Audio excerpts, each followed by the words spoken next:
seryoso ito.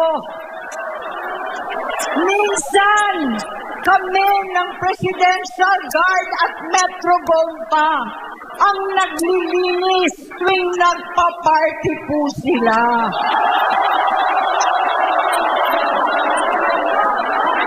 Namuhay kaming magkakapatid sa ibang bansa. Kami-kami lang. Kinumbinsi ko pa si Bongbong. Pakasalan mo na si Lisa. Naisip ko noon, kapag nag-asawa siya, malalagay na sa tahimik at magkakaroon ng direksyon. Ang laki ng pagkakamali ko. Mas lumala ang kanyang pagkalulong sa droga.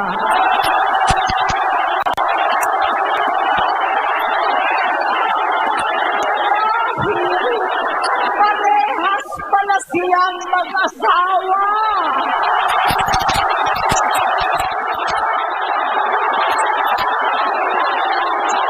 Naging gobernador siya ng Ilocos. Alam ng mga tao doon na halos hindi siya pumapasok.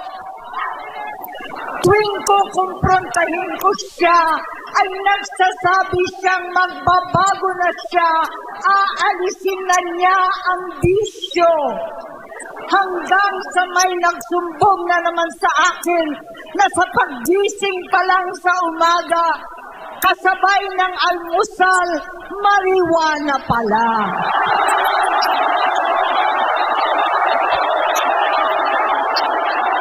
Maghapon sila. Lahat sila nagiinuman at gumagamit ng cocaine. Kasama ng asawa at barkada. Tulad ng ama ko, kinastigo ko ang mga barkada niya. Ang nasirang si Bong Dasa, si Edby Cruz, Inigo, Tony Boy, Sat Anton, alam po ninyo yan. Paano nagre-resign na sa takot ang mga pulis nila at staff dahil sa lumalalang bisyo. Inayos ko sila dahil gusto niyang ituwid ang buhay niya.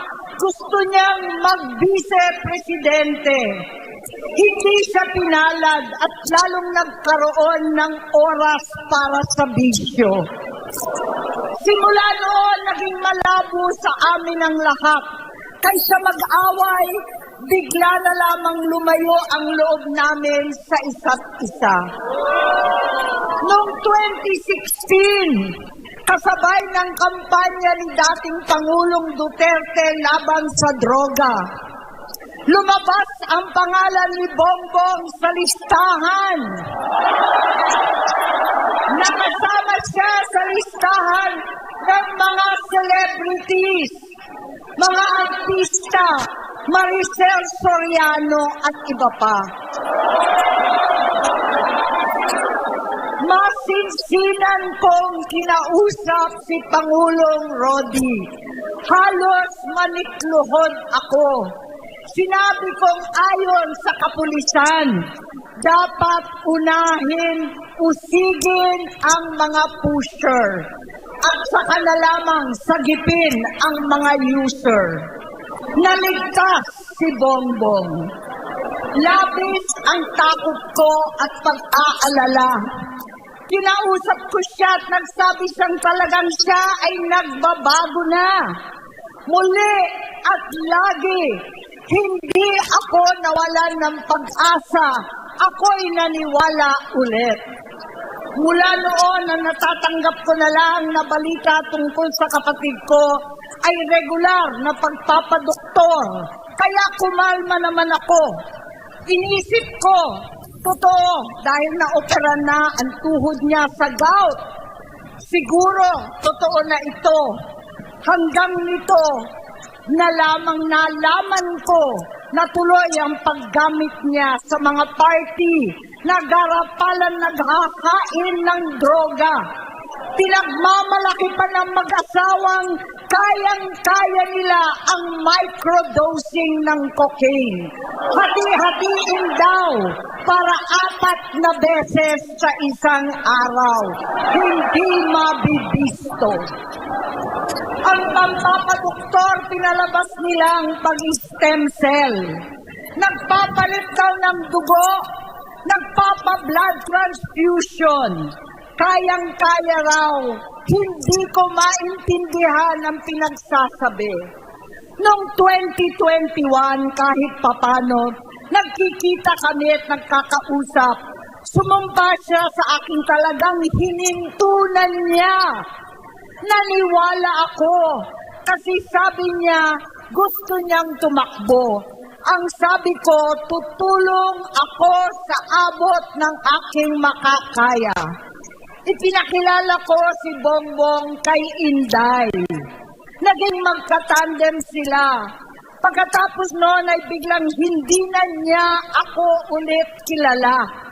Kahit si Inday, nagtataka, bigla ako na itsapwera. Kahit ganon, nangampanya pa ako para sa kanya. Kahit si Inday na lang ang aking nakakausap.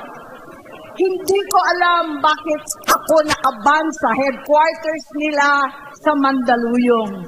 Hindi ko alam bakit walang nagre-report sa akin tungkol sa kampanya.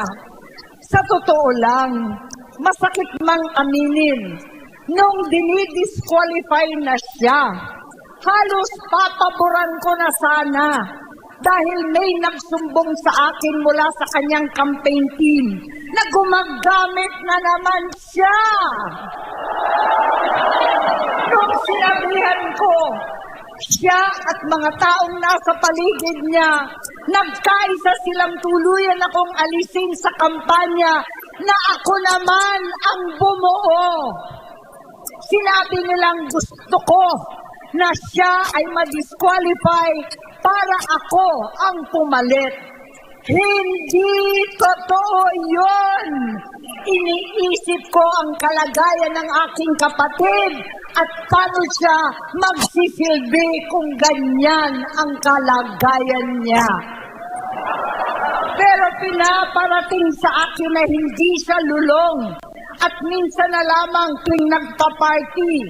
Hindi ko maipaliwanag bakit gusto kong maniwala at hindi mawalan ng pag-asa. Noong nanalo siya, naging pinakamalayo na kami sa isa't isa. Maliban sa opisyal na tagpuan at kapag pumupunta yung nanay namin, hindi ako sumama sa loob ng 3 taon dyan sa Malacanang. Dahil lantara na doon ang inuman, ang paggamit nila ng cocaine at mga bawal na gamot. Hindi pa rin niya nakikita, naririnig, kakaiba na siya magsalita. Hindi na maintindihan kung ano-ano na ang sinasabi at wala na sa sarili. Nagtatago sa kabaitan niya ang pang-aabuso niya sa droga. At nagbunga na ito ng mga nakakapinsalang maling desisyon. Hinayaan niyang kumilos ang mga nakatalibot sa kanya. Yung mga umaastang presidente habang nilululong siya ng mga ito. Hindi na kami nagkausap. Sa harap ng publiko, pinipilit kong magmukha kaming maayos. Pero wala na kaming koneksyon. Hindi ko hinihiling na maunawaan ninyo ako, lahat kayo. Sa palagay ko, ang makakaunawa lamang sa akin ay ang mga pamilyang may pinagdaanan sa adiksyon, sa inom, sa sugal, sa alak, sa bisyo, higit sa lahat, sa droga. Pagka hindi ko siya nakakasama, buong aking loob na ipasok sa institusyon. Ipagamot, iparehab ko na yan. Pero tuwing maghaharap kami noon, hindi kaya ng aking kalooban na gawin yon. Tuwing magsasabi siya sa akin na magbabago na siya, hindi ko siya kayang tiisin. Hindi ko kayang ipagkait sa kanyang pagkakataon at pagbabakasakali, umaasa ako at laging nananalangin na sana, oo nga, nagbago na siya. Hanggang dumating ang 2024 at 2025, yung bisyo niya na ang dahilan ng pagbaha ng korupsyon, kawalang direksyon, at maling-maling mga desisyon. Walang accountability, wala nang hustisya. Hindi na niya alam ang nangyayari. Hindi na pinapaalam sa kanya ang mga pangyayari. Sinamantala ng mga ito ang paggamit niya ng droga. Kinangkam na nila ang kaban ng bayan habang ang mga dating tumatawag sa amin ng magnanakaw ay nakakita ng pagkakataon sirain ang lahat. Nagagamit na nila si Bongbong para sirain si Inday. Itinutulak pa nila si Bongbong at ang bayan sa bangin para umastang tagapagligtas. Mula sa pagtraidor at pagpapahamak kay VP Inday, sa confidential funds na kung tutuusin ang galing naman sa opisina ng Pangulo, hanggang sa pagpadukot sa dating Pangulong Duterte para itapon na lamang sa ibang bansa. Ang kabaitan ni Bongbong ay naging kalupitan. Garapalan ng pagtatakip sa kanya ng mga nasa Congress, sa Senado, mga miyembro ng kabinete. Kitang-kita na ng taong bayan, wala nang puwang ang kahihiyan. Para bang nauulit ang bangungot ng kasaysayan dinamas namin noon. 68 years old po ang tatay ko nung pinatalsik sa pwesto. 68 years old na rin si Bongbong ngayon. November 17 din, noong 2021, nung nakumbinsi ko si Inday na magbise kay Bongbong. November 18 po, bukas, ang ikatlong araw natin.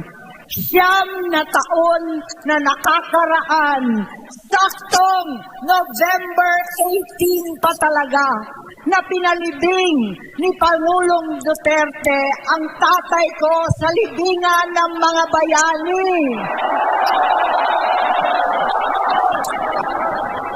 Halo-halo na ang aking nararamdaman, pero alam kong ito ang dulo at hangganan ng aking pagtitiis at pananahimik. Hindi na tayo mananahimik! Dahil nalaman kong pati ang mga anak niya ay nagdodroga na. Kinasusuklaman ko pa ang pag-alok ng mag-inang si Sandro ng droga ang aking mga anak at iba pang mga kamag-anak. Yan ang hindi ko na mapapalampas. Sa loob ng halos 4 na dekada, wala akong ibang pinangarap kundi maipakita sa sambayanan na hindi kami masamang tao. Hindi masama ang pamilya Marcos. Gusto kong ibangon ang dangal ng aking ama. Sa pamamagitan na nagpagtatrabaho para sa bayan, sinikap kong maging mabuting gobernador, kinatawan, senador. Hindi ako halos nagpapahinga.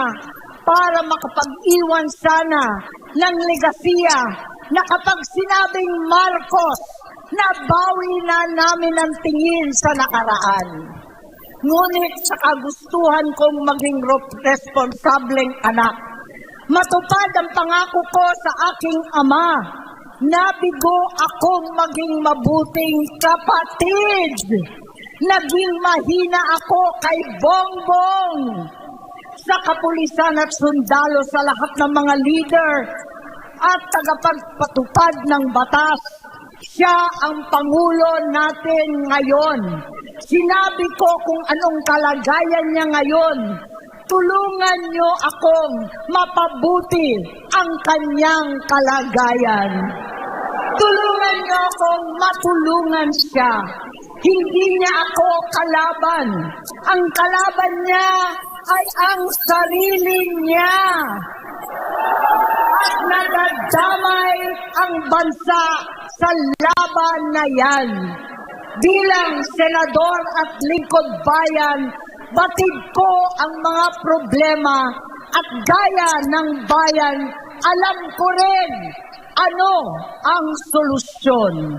Sa pagkakawatak-watak, patuloy na pamumulitika, pagnanasa sa kapangyarihan ng mga talunan naman, kaguluhan sa Mindanao, alanganing gyera sa China at Estados Unidos, kawalang pananagutan sa flood control scam, garapalang takipan, panggigipit sa hindi kaalyado, pagkakanulo sa kapwa Pilipino, pagdakip sa dating Pangulong matanda't may sakit upang ihagis lamang sa bansang dayuhan, pagsadsad ng piso, paglaganap ng gutom, paghihingalo ng ekonomiya, at pagsasawalang bahala sa taong bayan. Ang delubyo at kalamidad na nagdudulot ng parusa, ang korupsyon na nauwi sa kawalan ng tiwala at hustisya sa Pilipinas, sa kanyang pamahalaan, lahat ng yan ay masusolusyonan kung ikaw, aking kapatid, magsaayos ng iyong sariling kalusugan. Kapag humupa ang ingay sa politika, kapag umuwi na kami sa aming pamilya, hindi bilang senador, kundi bilang ate, bilang si Manang Aimee ni Bonget, kaya itong sasabihin sa harap ng taong bayan, sa harap ninyong lahat at sa harap ni Bongbong. Bonget, magtatatlong taon na tayong hindi nagkakausap. 3 taon ko nang sinusubukan muli na ako'y pakinggan. Siguro ngayon ay makakariting ng buo ang gusto kong sabihin. Walang mababawasan, hindi madadagdagan. Bongbong, nag-aalala sa'yo si Manang. Tuwing nakikita kita sa TV, gusto kitang puntahan. Napakalaki ng pinagbago mo. Itsura, pagsasalita, takbo ng pag-isip. Minsan, napapatanong ako sa sarili ko, ikaw pa ba yan? Si Bongbong ba talaga yung nakikita ko? Pero ako, ading ko, ako pa rin ito. Ako pa rin ang ate mo na tumayong ama't ina sa inyo sa ibang bansa. Ang kasama no sa sumubok na sanglain lahat ng sakit para sa iyo.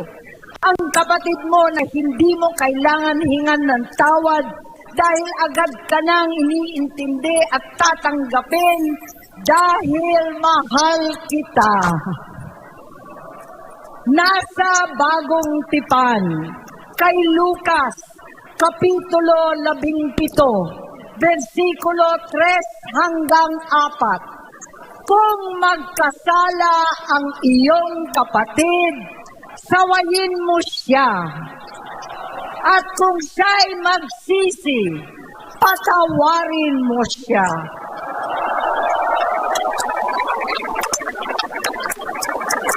Tama na, ading ko. Tapusin mo na ang paghihirap mo at ng bayan. Gaya noong umalis tayo sa palasyo, kaya ko pa rin hawakan ang iyong kamay, huwag kang matakot. Malaki na ang dulot sa iyo ng droga. Sinisisi ko ang sarili ko dahil hindi ako nakinig sa mga sumbong. Hindi ako nakialam. Hindi ako maniwala. Pero hindi pa huli ang lahat. Tama na, ading ko. Magpahinga na tayo. Umuwi na tayo. Magpagamot, magpagaling at nangangako ako. Hindi ako malilingat. Hindi ako magkukulang. Sama sa pinakamadilim na bahagi ng buhay natin.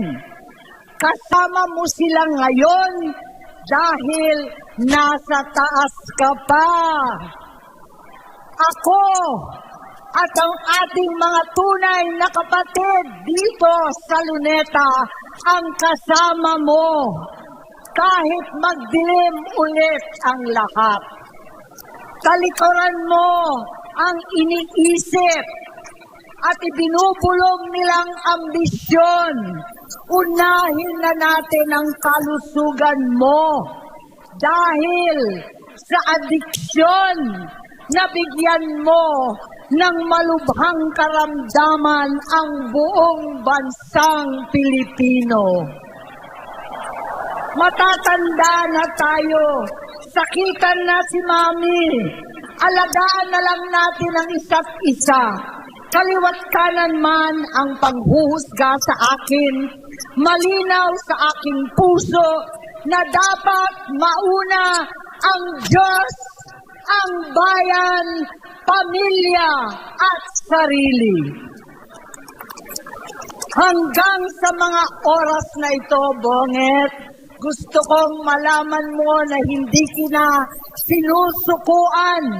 Hindi ko kakayanin kung mapapahamak ka. Kaya hinihingi ko na tayo'y umuwi na, mamahinga alang sa iyong kalusugan. Kaya kung mabigo at mawala sa iyo ang posisyon, pero hindi ko kayang mawala ka sa amin. Ayusin mo ang sarili mo. Magpagamot. Alisin ang droga sa iyong sistema. Wala akong ibang gusto kundi gumaling ka, malampasan natin ito muli.